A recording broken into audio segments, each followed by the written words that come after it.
Allez. Il a inventé le tatouage qui efface les cicatrices, une aiguille, de l'encre, mais le tatouage restera invisible. On sait que l'organisme a besoin d'un caillot de sang pour se régénérer. Je vais venir avec mon tatouage transparent, utiliser les petits vaisseaux qui sont autour de la cicatrice pour les ramener dans la cicatrice. À partir du moment où je les ramène, je crée un caillot de sang et le caillot de sang va réparer la lésion. Avant, puis après, la cicatrice s'est estompée. Je ne suis pas médecin, donc effectivement, c'est pas du soin. Ça va s'en rapprocher par rapport au résultat, mais ça reste du tatouage.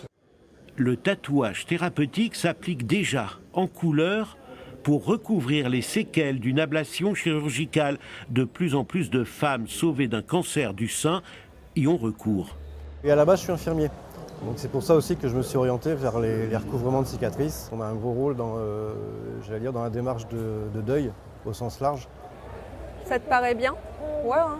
Elle travaille les corps que les souffrances psychologiques ont parfois mutilés. Toujours particulier d'avoir quelqu'un qui a une scarification à recouvrir en tatouage.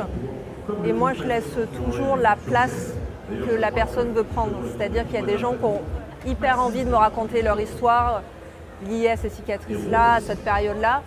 Le tatouage serait donc un geste bienfaisant jusqu'à la démesure.